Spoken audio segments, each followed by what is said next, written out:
Tonight, Donald Trump is the clear winner on Super Tuesday.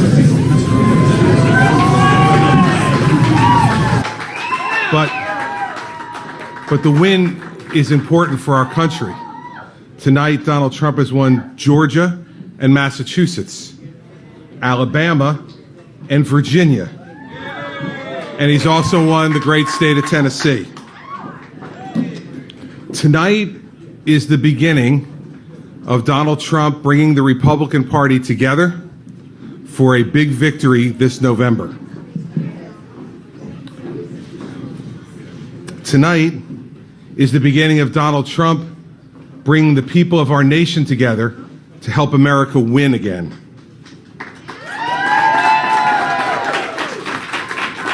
And tonight, in all those states who supported Mr. Trump today, all the ones who voted across this country, our message is to begin to get ready for the fight that is coming this fall. The fight this fall is to make sure that a united Republican Party and a united American people make sure that Hillary Rodham Clinton never gets back in the White House.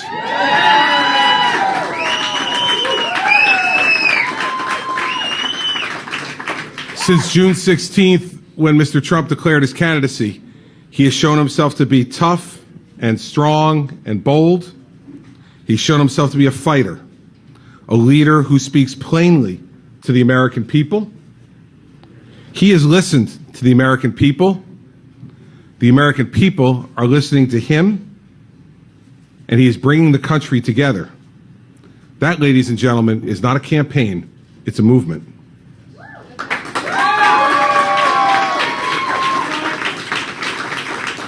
America wants to come together.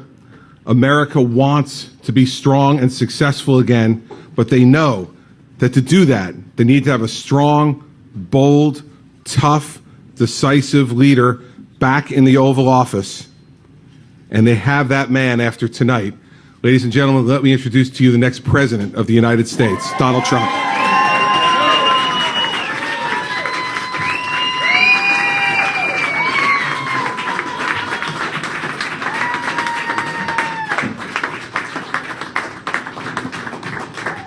Chris, thank you very much. I appreciate it. This has been an amazing evening. Already we've won 5 major states, and it looks like we could win 6 or 7 or 8 or 9.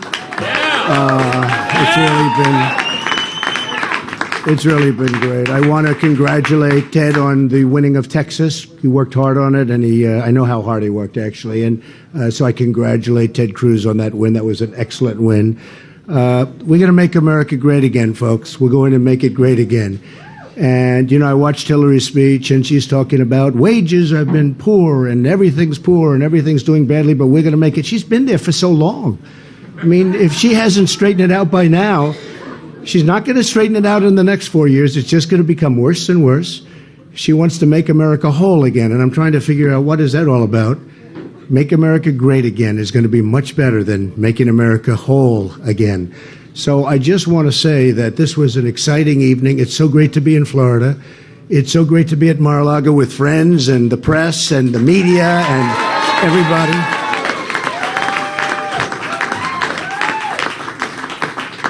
I know it was a very tough night for Marco Rubio. He had a tough night, but he worked hard. He spent a lot of money. He is a lightweight, as I've said many times before.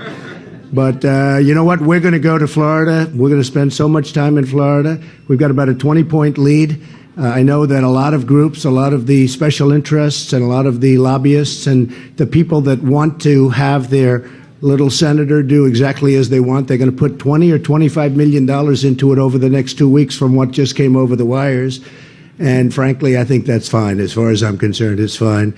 And if he wins, they'll have total control, but he's not going anywhere anyway. But we'll see what happens. But we're going to spend a lot of time in Florida. The Virginia win was just a great win because it's a place that is just spectacular and a place that we have big investments in, as we have in Florida. Remember, we have thousands of employees in Florida, all along Miami, Doral and Mar-a-Lago and so many other places. And it's been an amazing place to invest. It's been amazing to have so many wonderful employees, some of whom are here tonight, really urging us on. And, I have thousands of employees all over the country, actually all over the world. But for purposes of tonight, we'll just say all over the country.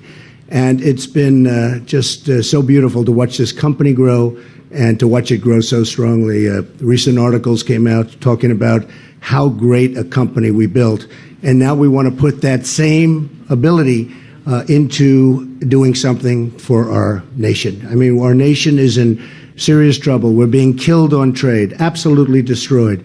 China is just taking advantage of us. I have nothing against China. I have great respect for China, but their leaders are too smart for our leaders. Our leaders don't have a clue.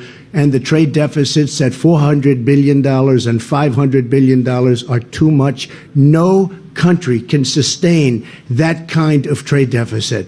It won't be that way for long. We have the greatest business leaders in the world on my team already. And believe me, we're going to redo those trade deals, and it's going to be a thing of beauty. You look at countries like Mexico, where they're killing us on the border, absolutely destroying us on the border.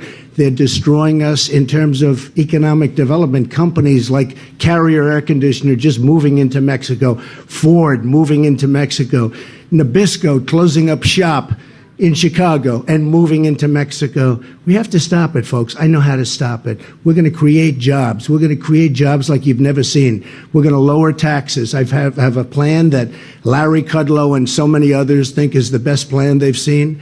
We're going to lower taxes substantially for the middle class. The middle class has been forgotten in our country. It really helped and really probably was the predominant factor in making our country into a country that we all love so much and we're all so proud of. But we've forgotten the middle class, and we're going to lower taxes. We're lowering taxes on business. You look at all the companies that are moving out. When you see Pfizer moving to Ireland, and you see so many other companies constantly, now they're leaving. They used to move from New York to Florida, or they'd move from New Jersey to someplace else, Chris. But now they're moving from here, but not that many people are leaving New Jersey. But Chris understands the problem, fully understands. Now they're leaving from places that they used to move to into other parts of the world. We can't let that happen. Well, we've lost our manufacturing jobs. We've lost our manufacturing. Millions and millions of jobs. Thousands and thousands and thousands of plants, manufacturing plants, warehouses. I mean, we are losing so much. We can't let it happen. I tell the story often about a friend of mine who is in the excavation business, and he always orders Caterpillar. And recently he ordered Komatsu tractors from Japan because they've cut the yen, they've devalued the yen to such an extent that it was virtually impossible for Caterpillar to compete. And I don't want that to happen. That's not going to happen. They shouldn't be allowed to do it. We have tremendous power over everybody because we are really the source. We have great, great power. The problem is we have politicians that truly, truly, truly don't know what they're doing.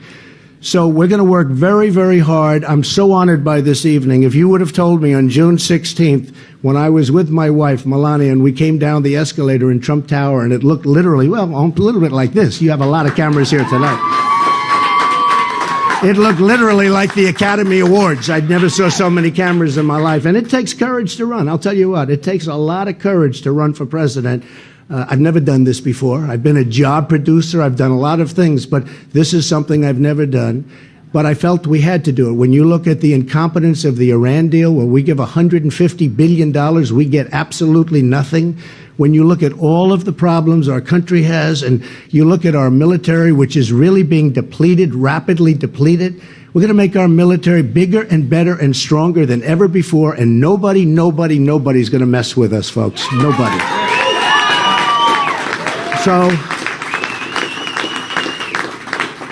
So it's just an amazing honor to have you with me tonight. And if you want press, I think we told you before it would be okay if you want to ask a few questions.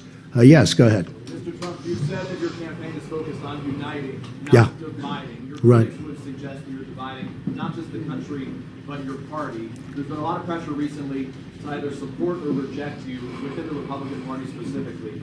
Some strongly worded statements coming out in recent days, including one from a senator from Nebraska, Ben Sasse, who said, If Donald Trump ends up as the Republican nominee, conservatives will need to find a third party option. What do you say? Well, they can always do that, and then they'll just lose everything, and that would be the work of a loser. But let me just explain something.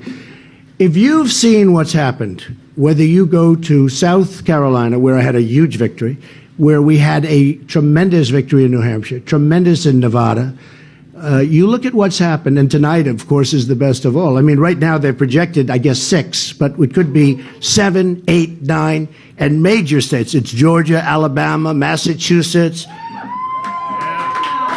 Tennessee, Virginia. And, you know, these are amazing states, and we're going to probably get a lot more. In fact, we're projected to have some pretty good additional numbers. But I will say this, look. We have expanded the Republican Party. When you look at what's happened in South Carolina and you see the kind of numbers that we got in terms of extra people coming in, they came from the Democratic Party or the Democrat Party, and they're Democrats and they're longtime Democrats, and they were never going to switch, and they all switched, and they were independents. And we've actually expanded the party. Look at the number of votes we had in that area as an example. 4 years ago, they had 390,000 or so votes. We doubled it. We were almost 800,000. Whereas the Democrats went down. There's much less enthusiasm for the Democrats. So, look, I'm a unifier. I know people are going to find that a little bit hard to believe, but believe me, I am a unifier. Once we get all of this finished, I'm going to go after one person. That's Hillary Clinton, on the assumption she's allowed to run, which is a big assumption. I don't know that she's going to be allowed to run.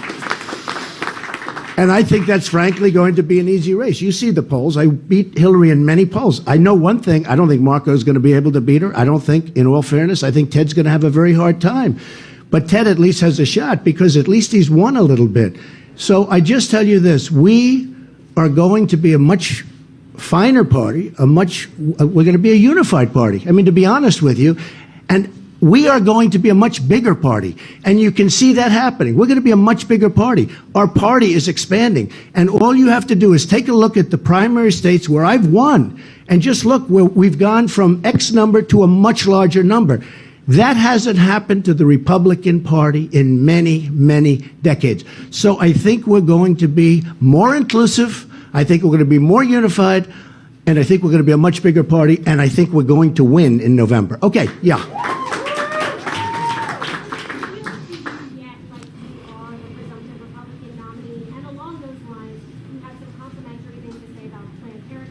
Right. Are you trying to adjust your tone to a more general election? I'm just doing what's right. Look, Planned Parenthood has done very good work for millions of women. And I'll say it, and I know a lot of the so-called conservatives, they say that's really, because I'm a conservative, but I'm a common sense conservative. But millions of women have been helped by Planned Parenthood. But we're not going to allow and we're not going to fund as long as you have the abortion going on at Planned Parenthood. And we understand that. And I've said it loud and clear. And we'll see what happens. But Planned Parenthood, millions of people, and I've had thousands of letters from women that have been helped. And this wasn't a setup. This was people writing letters. I'm going to be really good for women. I'm going to be good for women's health issues. It's very important to me. Very important to me.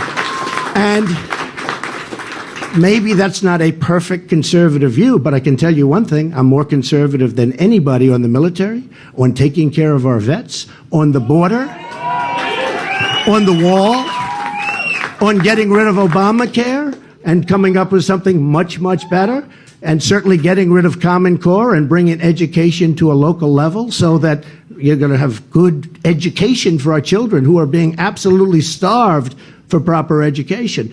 So, Sarah, I mean, you know, you can call it what you want, but I am a truth teller, and I will tell the truth, okay? Yeah, go ahead, finish it. Go ahead.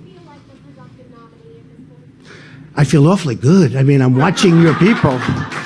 I'm watching your people on, and I'm going to be very nice. I'm going to be very nice. I'm watching your people on CNN, and I'm watching the Fox people, and I'm watching the MSNBC people, too. Okay? See? I'm becoming diplomatic.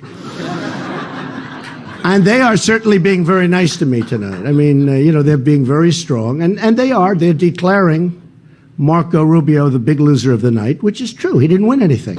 He hasn't won anything, period. And by the way, and I have to tell you, and he was very, very nasty. I've never heard a person get up and speak on an evening like this and be so nasty, but he's got a right to be nasty. He hasn't won anything, and he's not going to win very much. But I do congratulate Ted, because I know how hard Ted worked on Texas, and that's a big get. Now, I also did very well in Texas. I came in second. And one of the things my son Eric told me, which I didn't even realize, is that not only did I win most of the states, and some are coming in, and I'm expected to win them, but I came in second. I came in no worse than second. So it wasn't like I won and then I disappeared. The worst I had was a second.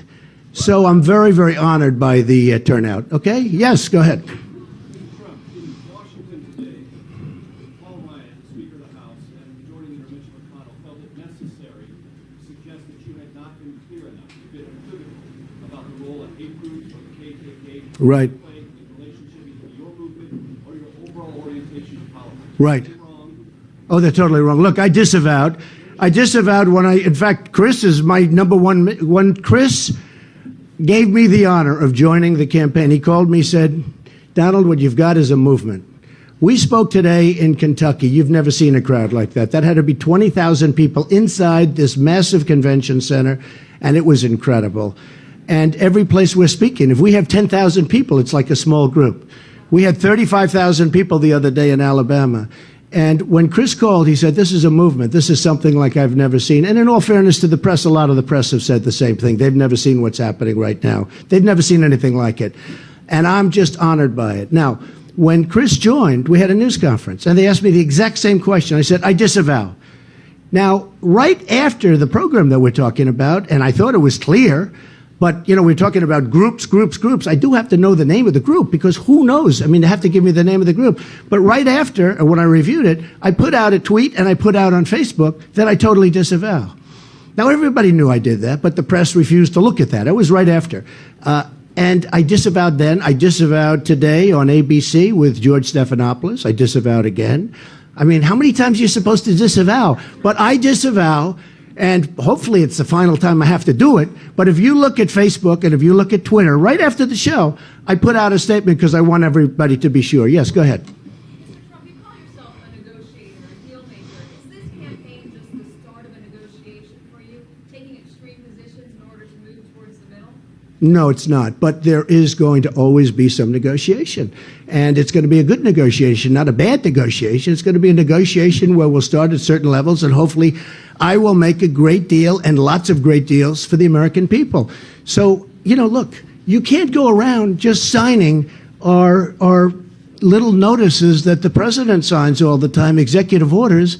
He signed executive order, executive order. It's almost like, I don't even know, does he ever go and deal with Congress anymore? Does he ever speak to the Senate? Does he ever speak with congressmen and get them into a room and get things done? A good example of this, in all fairness, is something that is very, very important to me. Corporate inversion. Carl Icahn, who's a friend of mine who endorsed me, great businessman. It bothers him so much. He calls me about it all the time, where we're losing companies. And we're losing for two reasons. We're losing for a lot of reasons, but the taxes are too high. We're the highest tax nation in the world. And very importantly, they have trillions, for companies, trillions of dollars outside of this country. The Democrats agree it should be brought back in. The Republicans agree it should be brought back in. Everybody agrees it should be brought back in. I could sit in a room, or the Oval Office, for a period of literally a half hour. And I really believe I could get every single person. It's one thing. They don't agree on health care, or they don't agree on Common Core, or they don't agree on other things, and they'll fight. Here's something almost everybody agrees. These trillions and trillions of dollars should be brought into the country. The president can't make a deal. The reason is he doesn't know how to make a deal, probably doesn't work at it, probably doesn't care, but you're talking about tremendous amounts of money. So when you have something that everybody wants and you can't make a deal, there's something going on that's really wrong. And what it means is you have the wrong leader. Yes. Look, we are going to have a wall, I can tell you. We are going to have a wall. I watched the ex-president of Mexico, the arrogance of this man. And I get along great with the Hispanics. You saw in Nevada, I won in the poll, the Hispanic vote. I have thousands of people that work for me right now that are Hispanic. I've had thousands and thousands over my lifetime. These are great people. The Mexican leaders are too smart for our leaders. And you saw it. Vicente Fox, first of all, he used a word that you should never have. If I ever used that word, you folks would have never, ever, ever let me get away with it. Nobody even talked about the word he used, and this is the ultimate word. But he was angry at the concept of somebody saying that they were going to pay for the wall. Mexico's going to pay for the wall. We have a trade deficit with Mexico of $58 billion a year. $58 billion. The wall is going to cost $10 billion. It's so easy. I've had these guys that I'm on the stage with come, you don't really mean Mexico's going to pay for the wall. As sure as you're standing there, 100% Mexico's going to pay. 100%. And the reason is I'm a businessman. I know how to do this. Politicians are all talk, no action. It's not going to, except for Chris Christie, of course. It's not, look, it's not going to happen. It's not going to happen with these people. So when you think of it, and then they say, you'll never be able to build a wall. Well, it's 2,000 miles, but we really need 1,000 miles. The Great Wall of China, built 2,000 years ago, is 13,000 miles, folks. And they didn't have Caterpillar tractors, because I only want to use Caterpillar if you want to know the truth. Or John Deere. I buy a lot of equipment from John Deere. I love John Deere too. But they didn't have tractors. They didn't have cranes. They didn't have excavation equipment. The wall is 13,000 miles long. We need 1,000 miles. And we have all of the materials. We can do that so beautifully. And this is going to be a serious wall. This is going to be a high wall. This is going to be a very serious wall. We're going to stop drugs from coming into New Hampshire. You know, when I won New Hampshire, those people were so incredible to me. And when you go, you wouldn't believe it because it's so bucolic, so beautiful. You look at the fields and you look at everything. It's so beautiful. And yet you go to a meeting in New Hampshire, their number one problem is heroin. The heroin is pouring in, and they have so many of their young people and other people addicted. And I told them, I'm going to stop it. I'm going to stop it. We're going to have a strong border, and I mean strong. And by the way, speaking of people are going to come in, and they're going to come into this country, but they're going to come in legally, okay? I have a lot of respect for Rick Scott. I don't know about his endorsement, but he's a friend of mine. I have a lot of respect for Rick Scott. Yeah. For what? Got to find out what's going on. We've got a big problem. We have a big, big problem. I'll tell it like it is. We have a big, big problem. We got to figure it out. We're going to figure it out. Radical Islamic terrorism, big, big problem. Not only for us. You take a look at Germany. You take a look at Sweden. You take a look at Brussels.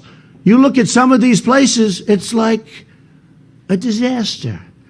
And we're not going to allow people to come into our country who we have no idea who they are. We have no idea where they come from. They have no paperwork. They're young and they're strong. You look at that migration line. They're young, they're strong, they're powerful. And you say, why aren't they back fighting for their country? Now, with all of that being said, I feel strongly, I have a bigger heart than anybody. We're going to build a safe zone. It's going to be in Syria. And I'm going to get the Gulf states who have more money than anybody. We got to loosen up their wallets a little bit. We're going to get, but they're not accepting people. We're going to get, wait. We're going to get the Gulf states to pay for it because they should. Okay. You heard what I said. I gave you a good answer. You heard what I said. Yes, go ahead. Go ahead. Mr. Trump, if you are indeed the nominee versus Hillary Clinton in the fall, what are you going to do to bring back some of these groups that by your campaign so far, such as women, Muslims? Yeah, we're going to bring them back. We're going to bring them back. Look, I'm telling you, you know how we're going to bring them back? First of all, we're going to do great with the African Americans. And you see that in the polls, where I had one poll where I'm 25%. And one of the commentators, who I think is standing right in the back of the room in the corner, said, you know, if Donald Trump gets 25% of the African American vote, this election is over. You watch. And the reason I'm getting that, and I'm going to do great with the Hispanics, I'm going to do great with virtually every group. The reason is I'm going to bring jobs back. I'm going to get Apple to start making their computers and their iPhones on our land, not in China. How does it help us when they make it in China? So I'm going to create jobs. Okay? Go ahead. If Marco Rubio cannot win Florida, is it time for him to get out? And do you plan to spend the $25 million that you say he plans? Well, look, I always liked Marco until about a week ago when he decided to go hostile. He decided to become Don Rickles, okay? But Don Rickles has a lot more talent. And honestly, I did. I always liked him, but he became, somebody told him, you're losing very badly. The only way you can possibly win, take the Hail Mary, they called it a Hail Mary, the folks in the back, and go hostile. It's hurt him. In fact, one of the newscasts tonight said he went down 15 or 20%. It's really hurt him. But look, I'm not going to tell him what to do. I'm not going to tell anybody what to do. You have to run. He had a bad night. According to CNN, Fox, I watched their broadcast. They say the loser of the night was Marco Rubio. And it's true. He didn't win anything. He hasn't won. I mean, at least you can say that Ted has won something. And, Marco has not won. You've got to be able to win. You can't talk. These politicians, all talk, no action. You got to be able to win something. He hasn't won anything. And he actually hasn't come very close. So we'll see what happens. Yes, go ahead. Go ahead. Major's question earlier was about working with Congress. You criticized President Obama for not working with Congress, but you dismissed the criticism from Speaker Ryan and from Senate Majority Leader McConnell, who said that you were equivocating about this issue with these hate groups. I wasn't equivocating. Let's not ask it again. How many times do I say, listen, who are you, by the way? Who are you with? Okay, very good. Good job. Look, I don't want to waste a lot of time. I've disavowed. Okay, I'm going to get along great with Congress, okay? Paul Ryan, I don't know him well, but I'm sure I'm going to get along great with him. And if I don't, he's going to have to pay a big price, okay? Okay. Yeah. Yeah, go ahead. Go ahead. On the right. Go ahead. Mr. Trump, Yes. a question. You say a lot about what you're going to do for the United States, but what kind of president will you be for the world? I'm going to be a good president for the world, but we have a country that's in big trouble. Our infrastructure is going to hell. Our roads, our highways, our schools, our hospitals, our airports. I go throughout the world. I mean, you go to Qatar, you go to, who some people say Qatar, but you go to Qatar, you go to so many places. You go to different places in China, different places in Asia, different places in the Middle East. You look at some of the airports they have. You look at the roadways they have. You look at the transportation systems they have and the trains they have. We're like a third world country. So I'm going to be very good for the world. I'm going to get along with the world. You're going to be very proud of me. Even you will be very proud of me as a president. But we have to rebuild our country. Our country is going to hell, and people don't understand that. And Hillary Clinton doesn't have a clue. She can't do that. She's talking about, one of the things that has really bothered me, I think one of the reasons I have such great support, is that people, you take a look, people in the middle income groups are making less money today, less money than they made 12 years ago. And in her speech, she just said, they're making less money. Well, she's been there with Obama for a long period of time. Why hasn't she done anything about it? Practically everything that she was complaining about, she's picked up what I say. The difference is she's been there for a long period of time. Why haven't they done anything about it? Then you look at her record as Secretary of State. It's abysmal. You look at what's going on with Syria. You look at what's going on with everything. It's a disaster. So we're going to have an interesting period of time. I don't know that she's going to be allowed to run. What she did is a criminal act. If she's allowed to run, I would be very, very surprised. But if she's allowed to run, honestly, it'll be a sad day for this country, because what she did was wrong. And what she did, let me just tell you, what she did was wrong. And other people have done far less than her, and they paid a very, very big price. Okay, one or two more questions. Yeah, go ahead, Jeremy. You talked about how you plan to deport all of the undocumented immigrants living in this country. And yesterday you said that everything is negotiable, that your immigration plan is potentially negotiable. Where did I say that? Where did I say it, Jeremy? Where? Tell me where. Tell me where. I didn't say that. Yeah, I'll negotiate. If the wall's going to be 50 feet, I'll take 2 feet off the wall. You didn't listen, Jeremy.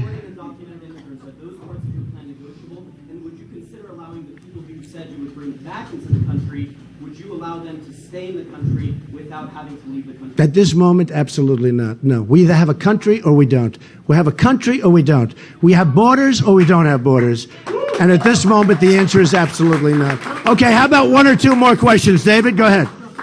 Make it a nice question, David, please. We're hearing some suggestions, including some from a few of your former aides, that some people inside the Republican National Committee are considering monkey wrenching with your delegates at the state level, trying to clear you away, and maybe even putting it. I think, you know, David, okay, go ahead. At the end of the night, you may very well have maybe sewed up 10 of the 15 states at this point. Is that enough of a brushback pitch that the RNC should just commit to honoring their agreement with you, or do you expect them to welcome that? Well, look, I don't expect. I have a lot of respect for Reince and for the group, and I like the RNC, and I don't know that I've been treated fairly or not. I really don't know. I can't tell you that, but I can tell you that I do respect them. What I really have is a great number of people. I have millions and millions of people. And when I was watching those broadcasts just a little while ago, before I came in here, because I wanted to see exactly where we were before I started speaking, I was amazed at the kind of numbers. The Republicans have tremendous energy. The Democrats don't. They don't have any energy. Their numbers are down. Our numbers are through the roof. And people are making the statements they've never seen in modern times, a party that was so energized. I think if somebody is doing as well as I'm doing, and I'm not just speaking for myself, whether it's me or anybody else, but if I'm going to win 5, I've already won 5, but maybe it could be 6, 7, 8, 9, could be 9. Could win 9 states tonight. If I'm going to win all of these states with tremendous numbers, and if I'm going to come in the worst is second in the 2 or 3 that I might not win, I think, you know, we're a democracy. I think it's awfully hard to say that's not the person we want to lead the party, right? You know, it's very hard. But I really think I think it's a great question, David, because I really think that one of the biggest things that everybody is seeing happening, and everybody, is the Republican Party has become more dynamic. It's become more diverse. We're taking from the Democrats. We're taking from the independents. We have a lot more people. We have a lot more people. I mean, take a look at South Carolina. Look at the numbers. Look at the numbers from 4 years ago when nobody even wanted to waste their time and vote. And then you look at I was there, and you had lines that went a mile long, and it was virtually more than doubled. So we have a very, very dynamic party, and I think we're going to be able to unify the party. I hope to be able to get along with everybody. I don't know Paul Ryan well, but I hope to be able to get along with him. I do know Mitch McConnell a little bit, but I hope to be able to get along with him. But remember this, I have millions and millions and millions of people. This isn't like it's a close match. I mean, it's only too bad that Winner didn't take all. Because if Winner took all, this thing is over. We're just having a celebration. You know, we're having a celebration. So anyway, I would like to, look, I just want to end by thanking everybody. This has been an amazing period in my life. My wife just called, and Ivanka, as you know, is going to be having a baby very soon, and she's a special person, and it's going to be great, and we look forward to that. She's back in New York. She wanted to be here. They all wanted to be here, but they're with Ivanka now, and that could be certainly within the next week. But this has been an amazing period of time. It's been amazing for me, even from an educational standpoint, and I think, honestly, we've done something that almost nobody thought could be done. And I'm very proud of it. And I just want to leave you with this. I am a unifier. I would love to see the Republican Party and everybody get together and unify. And when we unify, there's nobody that's going to beat us. Thank you very much, everybody. Thank you. Thank you very much. Thank you.